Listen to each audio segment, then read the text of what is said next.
جانانا د بلا مصیبتونو په تیریږو.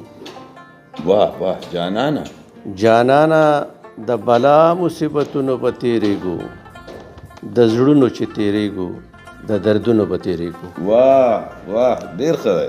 جانانا د بلا مصیبتونو په تیریږو، د زړونو چې تیریږو د دردونو په تیریږو. ما وی چې مینه اور دی، هغې وی چې ګرانه نه ده.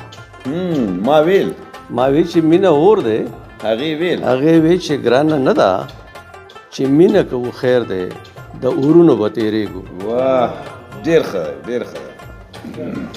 او فرهاد شیرینه واخله، فرهاد شیرینه واخله یا مجنون لیلا مثال کا.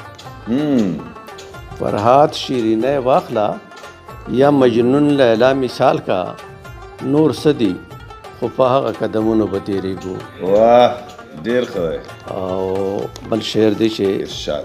ملګرو که په چم کې مینه غواړئ امن غواړئ. ملګرو که په چم کې مینه غواړئ امن غواړئ، رڼا به ام کوو د نفرتونو به تیریږو. واه بات سے ډیر زبردست. او یو جنگ هغه د سترګو به کوو چې پې خوشحالو. یو جنگ هغه د سترګو به کوو چې پې خوشحالو. نور مینه به کوو خو د جنګونو به تیریږو. واه واه واه ډیر ښکلی. او آخري مقطع ده ارشاد. اباده مړه ته خو بلتانه ته وارخطا شوې. اباده مړه ته خو بلتانه ته وارخطا شوې. اباده تا خو وې چې د سرونو به د ښایست مثال یې نشته دی وطن کې، د ښایست مثال یې نشته دی وطن کې، خو ازغي د غریبۍ یې دی لمن کې. تور لباس کې سپین مخ داسې ځلیږي، تور لباس کې سپین مخ داسې ځلیږي، لکه ستوری چې ځلیږي ماسخوتن کې. سلامونه احترامات ملګرو، سمر افریدی یم. امید دی چې ټول به روغ جوړ وی او د خپل ژوند نه به خوندونه او مزې اخلي. السلام علیکم ورحمت الله وبرکاتہ. افریدي صاحب وعلیکم السلام. الله دې ډېر خوشحاله لره. زه ډېر مشکور او ممنون یم ستاسو چې تاسو راغلی، ما سره مو د مرکې اهتمام وکړو او الله دې تاسو ته ډېر ژوند درکړي او خدای مو خوشحاله لره. سرجي دا راته ووایو چې ژوند هم څنګه روان دی؟ افریدي صاحب ژوند د الله تعالی ډېر فضل دی. زما ډېر ښه ژوند روان دی، ډېر خوشحاله یم. اولاد لرم، ځمکه لرم او دینداریم لرم، دوستان لرم، ډېر محبتونه چې دې دا ماته ملاویږي. په دې زه د الله تعالی نه ډېر خوشحاله یم. د الله په ما باندې هر قسم ته فضل شته. شکر. خپله پیژنګلو که تاسو وکئ په خپله نو ښه به وي چې زمونږ مینوالو ته هم پته ولګېږي د خپله نامه، تخلص یا خپل ابایي کلی او تعلیمي زده کړې. افریدي صاحب زما نوم آباد حسن آباد دی. آباد حسن زما خپل نوم دی. آباد زه تخلص کوم. زه د کرک غونډي میرخان خیلو کې پیدا شوی یم. صحیح ده. سکول مې مالته ویلی دی او بیا مخکې کالجونه او داسې تعلیم مو چې کوم بیا پېښور کې کړی دی.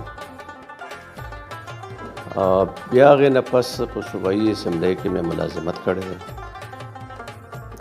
تر 10 کالو پورې زه هلته د ترجمان چیف ترجمان په حیث باندې هلته زما تعینتي وه. ما سره هغه ځای کې ډېر ښکلي خلک و، ډېر مزېدار ماحول و. زمونږ ما سیکشن کې چې کوم خلک وو ټول پی ایچ ډي وو او ډېر تربیه یافته خلک وو. بس بیا هغې نه پس و زه د ملازمت نه پس ریټایر شوی یم او دلته ژوند کوم. ژوند دغه لمحې روانې جمحې روان. ښه جي شاعري په ابتدا کې څنګه دغه طرف ته څنګه تاسو رجحان شو؟ زموږ کورنی ماحول چې کوم و دا ادبي ماحول و، ټیک ده جی. د شعر و ادب ماحول و. هلته به شاعران راتلل، ادیبان به راتلل، مشاعرې به کېدې، د هغه ځای نه به خلکو ته فیض میلاوېدو. نو زموږ داسې وګڼه چې د ماحول نتیجه داسې اقتصابي خبره پکې نشته دی. د هغه ځای نه بس ما ړومبنی غزل چې کوم دی دا زه په اووم جومات کې وم، زمونږ کور ته به امن اخبار راتلو. نو ما به کتل هغې کې به کلمونه وو، نو ما هم پکې د مشرانو نه پټه ما غزل لیکلی او بس هغه مې په لفافه کې واچو، امن اخبار ته مې واستو. هلته چې لاړو نو هغه په بل دغه کې چاپو. نو زه م حیران وم چې ګنې زم د دې قابل یم چې ما دغه د په اخبار کې چاپي. پریشان خټک صاحب چې کور ته راغی هغه سره امن اخبار و. نو هغه ماته وایي چې هلکه ته خو ډېر کاپر شاعر یې. نو بیا هغې نه پس زموږ انکارجمنټ یې شروع کړو دغه که نه. نو دغسې د شاعرۍ ابتدا شوې ده. ټیک ده. او دغه حال و د پریشان خټک صاحب سره تاسو څه رشته؟ موږ ترکي کې داسې خاص تاسو ترکي د هغه نه تاسو څومره متاثره یئ؟ زه د پریشان خټک نه ډېر زیات متاثره یم. هغې وجه دا ده چې یو خو هغه مکمل پښتون و. صحیح. هغه د حمزه بابا په انټرویو کې دا ویلي دي چې پښتون کېدل وی څه آسان کار نه دی. ټیک ده. وی دا ډېر ټولو نه ګران کار چې کوم دی دا پښتون کېدل دي. نو هغه پښتونولي دی هغه داسې وایي چې هغه د پښتنو ترقي غوښته، د پښتو ترقي غوښته، او د عام ولس سره مینې د محبت یو تعلق ساتلو، د خیر ښېګړې تعلق یې ساتلو. په دې باندې دنیا ګواه ده چې هغه یو فیض رسانه شخصیت. ټیک ده. عباد صاحب تاسو ته داسې څه واقعه د هغې سره یادېږي چې تاسو ورسره ناسته کړې وي یا څه داسې یو محفل چې هغه تاسو یې موږ سره شریک؟ یاره جي داسې خو هزارها واقعات دي. زه به درته دا ووایم چې هغه یو داسې شخصیت و چې موږ د دغه نه راتلو د کلي نه ګاډي کې راتلو، اوس په درې کې ګاډی خراب شو. خالي چې ګاډی خراب شو چې څنګه دی کوزېدو، نو د افریدو داسې رامنډه کړله او دومره مینه یې هغه سره وکړله چې زه حیران شوم چې دا لکه دی څنګه پیژندو. پریشان خټک صاحب. پریشان خټک صاحب ټولو پیژندو. هم بیا یې هلته ملک صاحب و، هغه موږ له خپل ګاډی راکړو. واه واه. او وی دا ګاډی په سبا تاسو ته موږ پېښور ته جوړ درولو. نو داسې ډېر څه واقعات شته دی چې هغه په جنګل کې منګل جوړولو. داسې اولنی غزل چې تاسو لیکلی وي یا څه لوبه یا ټپه یا نظم چې تاسو ته یاد؟ یو شعر یې داسې وایي چې لکه کباب مې زړه په اور وسوځي، ته چې کوم وخت کې ستمونه کوې. واه واه واه. دا د هغې غزل یو دغه و. بیا وروستو چې دی هغه مونږ هلکانو بیا مونږ یو ادبي ما او عارف سنګین یو ورځ کېناستو، مونږ به دغه کولې ځان سره به بس مشاعرې کولې، خیال صاحب به هم راسره و، نور داسې ملګري به وو، صاحب شاه صابر به و هغه ټایم کې، ډېر دا صابر شاه صابر به هم و، نور داسې ملګري به وو. مونږ به داسې غیر منظم انداز کې مشاعرې کولې. بیا به یو ورځ ما او سنګین صاحب دا سوچ وکړو په دې مضافاتو کې به هم مونږ مشاعرو ته تلو. کله کله به داسې مونږ محسوسه کړه چې یو داسې تنظیم جوړول پکار دي چې هغې ته هر څوک راتلی شي او بلا ججک راتلی شي، هېڅ روک ټوک نه وي او هغه خپل د زړه بړاس وباسي او د پښتو خدمت هم پکې کیږي. نو موږ سملګرو سره خیال صاحب سره مرابطه وکړه، سریمنګل صاحب سره مرابطه وکړله، آیت الله خټک هغه سره مرابطه وکړله، مدرحمان صاحب او نور ډېر داسې ملګري وو چې هغه موږ راغونډ کړل.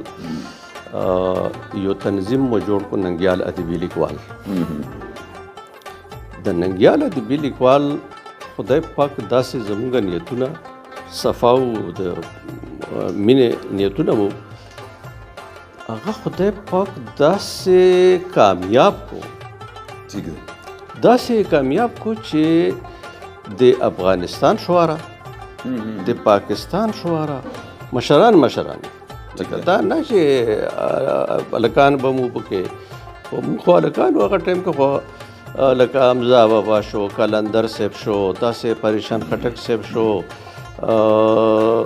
د شیرزمان تایزی صاحب شو، شاه ترخوي صاحب شو، دا ټول د ابیالله رفیع صاحب شو، پسرلی صاحب شو، سمیم صاحب و د افغانستان.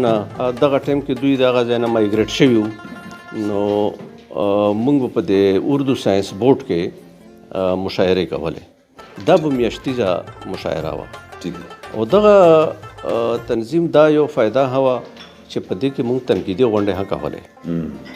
او د تنقیدي غونډو زه دا ویم چې هر تنظیم دپاره پکار دا دي چې تنقیدي غونډې کوي، که هغه د غزل په حوالې سره وي، که دغه د افسانې په حوالې سره وي، او که په هره حواله وي، خو تنقیدي غونډې پکې پکار دي.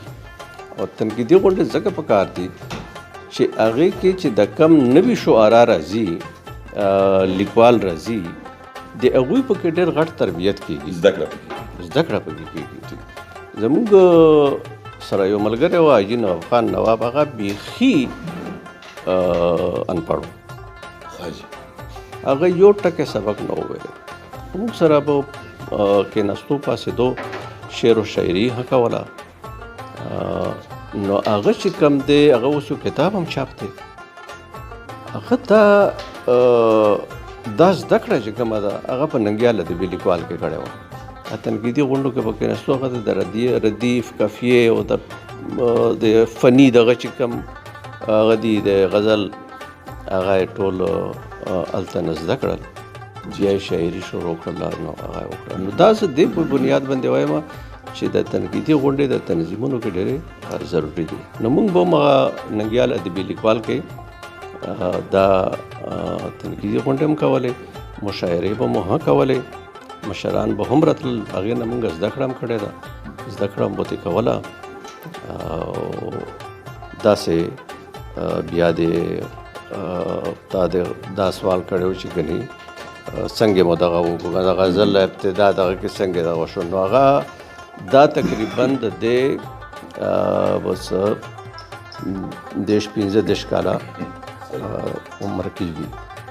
نو په دې 15 کالو کې عمر کې خو سړی ډېر څه ولیکي. لکه څومره غزل یا کم صنف هم لیکلی دی تر اوسه؟ ما خو غزل لیکلی دی، نظم مې لیکلی دی، سندره مې هم لیکلی ده، دا درې شاعرۍ کې مې دا درې صنفونه. کتاب هم چاپ شته؟ کتاب مې چاپ نشته دی. اوس زه خیال داسې کوم تر اوسه پورې زما دا بدقسمتي ده چې ما د خپل شاعرۍ خیال نه دی کړی. چېرته مو غزل ویلی دی، مشاعرې کې مو ویلی دی، یا مو هسې ویلی دی، یا مو لیکلی دی، هغه مو ورک کړی دی. بله دا چې زما یو تره زوی دی، انور شاه خان نوم یې د پولیس کې دی، هغه وړوکی و. نو هغه به زما کپۍ چې کومه ده دا به یې وړله او په دې دغه کې به په ترنم سره به په دې کلو کې به چې کومې واده خادی کې او نوم به یې ورسره خپل لګولو. بیا اخري کې هغه کپۍ ورکه هم کړه، لکه خلکو ته ټولو ته پته وه چې دا د شاعري ده که نه، خو هغه به پرې خپل تسکین کولو. بیا هغه کپۍ ورکه هم کړه. زه اوس کوشش کوم چې زه دا ټول شیونه چې کم پاتې دي چې دا راغونډ کړم او څه کتابي شکل ولا ورکړم. دا زما اوس اوس به تا نه مونږ څه اورو مینوال هم ټول په انتظار دي نو که څه نظم وي یا غزل وي مونږ ته یې راپېرزو. تاسو چې څه وایئ هغه به زه تاسو باندې اورم. یو نظم واورم. بالکل جی. نظم عنوان دی پښتانه. پښتانه ارشاد. د قول و فعل او د گفتار خلق دی. د قول فعل او د گفتار خلق دی. پښتانه واړه د کردار خلق دی. واه ډېر زبردست. که پې نازېږم هسې نه نازېږم. که پې نازېږم هسې نه نازېږم. زما سپینګیري د دستار خلق دی. واه. په دنیا ډېر دی اتلان تیر شوي. په دنیا ډېر دی اتلان تیر شوي. خوشحال خټک غوندې پشمار خلق دی. واه. او ساگ او سوکړک خوري چاته لاس نه نیسي. ساگ او سوکړک خوري چاته لاس نه نیسي. د الله ډېر شکر گزار خلق دی. ډېر ښکلی. ډېر زبردست. د خپلو مټو په زور ژوند تیروي. د خپلو مټو په زور ژوند تیروي. ډېر زورور دي او خوددار خلق دي. ډېر ښکلی. پاره جنبه ډاله ټپاله کوي. پاره جنبه ډاله ټپاله کوي.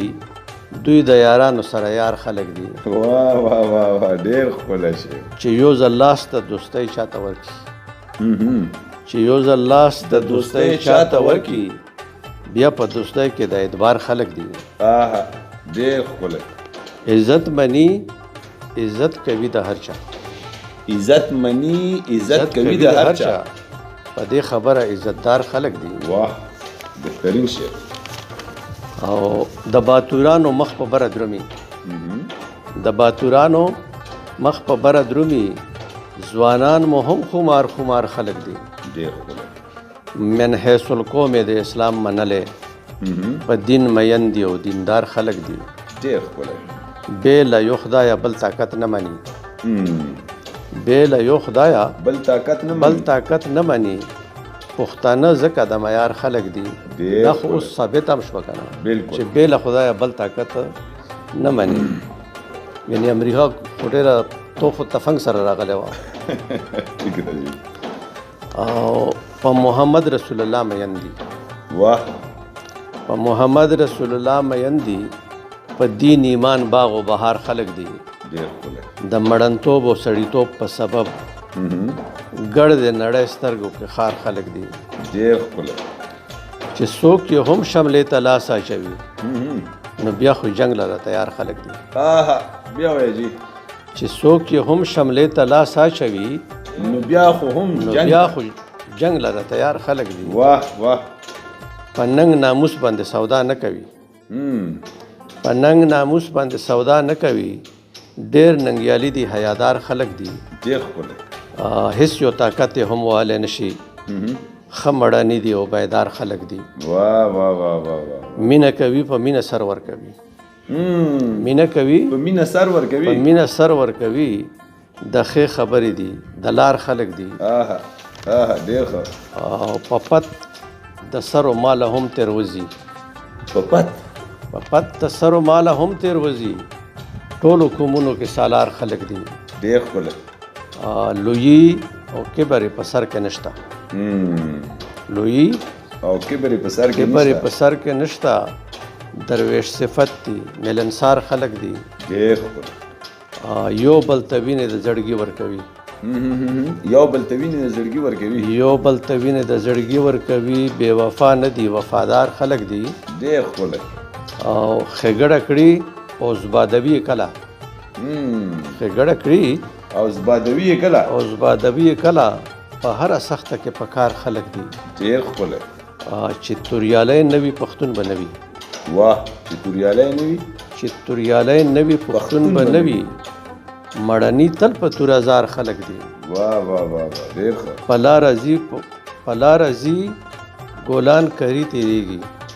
په لاره ځي ګلان کري تېرېږي.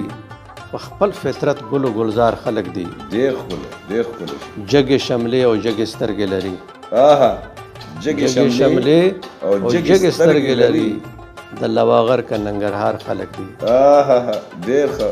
د امزریو غوندې ژوند تېروي د امزریو غوندې ژوند تیروي ژوند تېروي د پېښور که کندهار خلک دي ډېر ښکلی په غر آباد دي که په سمه آباد اخري مقطع ده ښه جي په غر آباد دي که په سمه آباد واړه مزیدار خلک دي ډېر ښکلی آباد صاحب ډېر زبردست کلام مینوال څه میسج ورکول غواړي اخري څه یو پیغام ورکړه داسې ده چې مینه کول غواړي ټیک ده جي مینه په کور کې هم کېږي په ګاونډ کې هم کېږي په کلي کې هم پکار ده خو د وطن سره مینه هم پکار ده د پښتو سره مینه پکار ده د پښتون سره مینه پکار ده د انسانیت سره مینه پکار ده او زما پس همدغه پیغام دی چې میرا پیغام محبت ہے جہاں تک پہنچے عباد حسن آباد صاحب د وخت راکولو یو جهان مننه ډېره مننه زه ستاسو ډېر مشکور یم چې تاسو راغلی تاسو دومره ماته وخت راکړو او ډېر ښه سوالونه مو وکړل تاسو تربیت یافته خلک یې تاسو په دې پوهېږئ چې سړي نه به خبره څنګه وباسئ خبره به څنګه کول غواړي نو زه تاسو سره ډېر خوشحاله یم په دې دغه کې چې تاسو راغلي یئ ډېره مننه شکریه دوستانو مالا او ګران عباد حسن آباد صاحب له په دې دعا سره ورکړئ رخصت چرته هم چې اوسئ آباد خوشحاله او بریالي اوسئ د لوی خدای په امان کس لاله یو تصویر به باندې وباسه په تبنیل باندې وکړي بس صرف اینه